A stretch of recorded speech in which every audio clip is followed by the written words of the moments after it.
15, we have the story here, the Lord's teaching, and he's approached by a group of Pharisees and other religious leaders. And they come to him to cast aspersion on his disciples, and they point out, hey, why do you claim to be this religious leader, but why do your disciples transgress the tradition of the elders? In other words, why are they forsaking that which we've done for a long time? Why are they bypassing the tradition of washing their hands before they eat? Now, we all agree that would be a very smart thing to do. It's a hygienic thing to do. Keeps disease and sickness down, all those good things. And they're pulling that from, it was a Levitical law or command that was given for the priests, and it was one of the things that they were supposed to do, was wash their hands and keep themselves clean in that. So they had taken that principle that was applied to a very specific group of people, and they said, well, if it's good for them, it's good for all of us. And they had made this a fairly substantial threshold, that it was a sign of obedience and so forth. So it was a good thing, but they took it and said, we want to expand this. They made it a tradition. It had been followed now for a long time. And they come to the Lord and say, hey, why aren't your disciples doing this? Why are they violating this tradition? The Lord doesn't say, well, it's not important. He doesn't dismiss the hygienicness or any of those things, but he immediately turns the tables and says, well, let me ask you a question. Why do you, verse number 3, he answered and said to them, why do you also transgress the commandment of God by your tradition? He flips a coin. He says, wait a minute. You're worried about the tradition that you have made, but he said, you are violating God's commandment by the way you've twisted it with tradition. He said, how do you justify that? And he explains what he's talking about. Verse number 4, for God commanded, we know this in the 10 Commandments, honor thy father and mother. And he that curses his father and mother, let him die the death. And then he explains, well, you've taken that commandment that's expressly stated in absolutely black and white, clear-cut terms. You've taken that, and by your own manipulation, you have conjured up a way that you can avoid your responsibility to do this. Because if you claim, hey, these things that I should be taking care of mom and dad in their old age, I should be watching out for them, I should be providing for them in their agedness. If you say, hey, these things are honoring to the Lord, they're a gift to the temple. I'm going to give these to the Lord, so I can't waste it on mom and dad. Eventually it's earmarked to go to God, and so I'm free of my commitment to take care of mom and dad through my gift, future tense, to the church. Meanwhile, I get to spend the money, do what I want with this, but it's going to be going to the church eventually, so mom and dad and my responsibility there. The clear commandment has been wiped aside because I, in tradition, can excuse myself. So he explains what they're doing here. And in verse number 7, he goes, you hypocrites. Well did Isaiah the prophet say of you, saying, this people draweth nigh to me unto their mouth, and honoreth me with their lips, but their heart is far from me. In vain they do worship me, teaching for doctrines the commandments of men. In other words, making men's tradition, men's opinions on par with or equal to or surpassing the direct and clear commandment that God had given.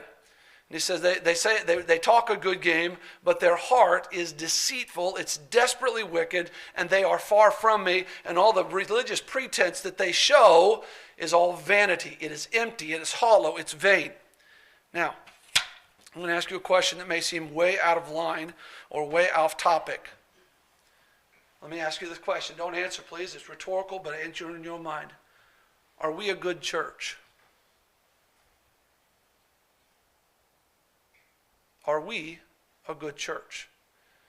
I would hope that by your presence and consistent attendance and involvement here, your answer, I would hope, would be, yeah, we're a good church. That's why I come here. That's where I find my spiritual home.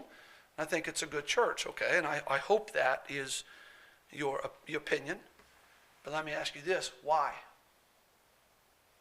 Why do you say that?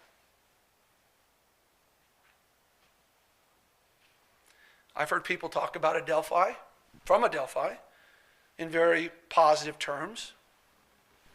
And I'm not against any of these things.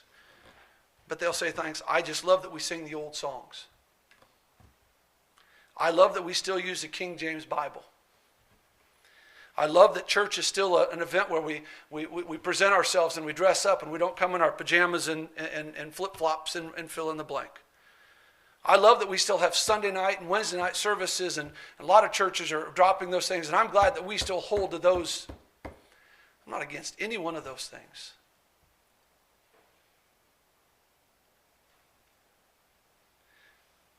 But there are many times that I have found myself, and I dare say if you were honest, you would realize that you have probably looked at another person or group of people or church, and you have chastised or in your mind said, how dare they not do those things?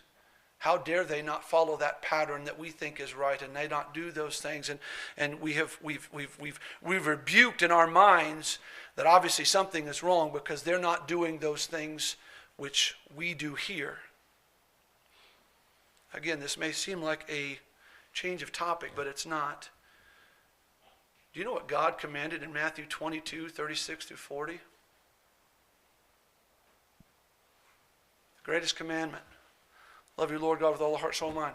The second is like unto these. Love your neighbor as yourself. We pride ourselves, and again, I'm going to be very broad brushstroke here. Please don't take offense, or I'm not pointing at anyone other than myself. We oftentimes paint very positively of ourselves because we sing the right songs, or we read from the right translation, or we wear the right clothes, or we do this, or we do that, or we do all of these little things, and we take great pride in that, say, look at what we're doing. And the very commandment of God is love your neighbor as yourself. And with shame in my heart, did you love your neighbor this week? And I'm not talking about your next door address. Who did you talk to this week about the gospel of Christ?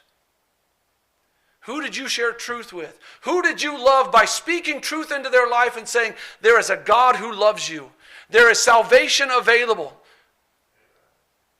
Who did we talk to? Who did we invite to come to church? Who did we spend any time praying for that they might be saved or that they might get revival in their heart if they've backslid and walked away from the Lord? Who did we love? We put on a piece of fabric, good for us. We sang out of a songbook, good for us. But the very commandment of God is love your neighbor. Find the person that needs his love and manifest it to them through your testimony of word and action. We are no better than the Pharisees who says, hey, they're not washing their hands. They're not following our traditions. And God, I'm afraid, is looking and saying, what are you doing with the very first commandment I gave you? The two most important ones. And you pitched them out the door. And you made excuses about it. Well, culture's different now. And I'm just not that. I'm not a type A personality. Or I'm just not this. I'm just not that. There's some reason I can justify why I am taking the commandment of God and setting it aside and say it doesn't apply to me. As long as I can hold on to my tradition and say I'm still singing out of the old songbook. It's good enough. I'm afraid God looks down at us with the same pity and frustration that Christ looked at this group of Pharisees and says, you honor me with your lips, but your heart is nowhere close to me. And because of that, verse 9, if this is true of me, and I'm afraid it is, in vain they do worship. In absolute emptiness and hollowness, they pretend to have some sort of relational position or honor me through some activity of religious nature. But all they're doing is teaching the commandments of men and saying, that's what I want, and that's not what God has determined as a priority. He had a chance to give the priority. He had a chance to lay down what is the most important thing. And he could have said, wear the right clothes, sing the right songs, go to the right things, have the right times for your services. He didn't. He said, love your neighbor as yourself. Love that person who needs my love in their life. And you are the only person who is there for them. May we step back and please understand, I am for all of those things. Christ didn't say, hey, the hand washing is not important. And I'm not saying any of those things are not important. They are. But as soon as we elevate them and say, that's where we find our satisfaction, that's where we find our fulfillment, that's what ranks us as a good church, we are in trouble. And on my list of things I've heard people say, I've heard us say, we're a missions-minded church, and that's fair. That's appropriate. That's an accurate description for many in this room. I've never heard somebody say, we're a soul-winning church.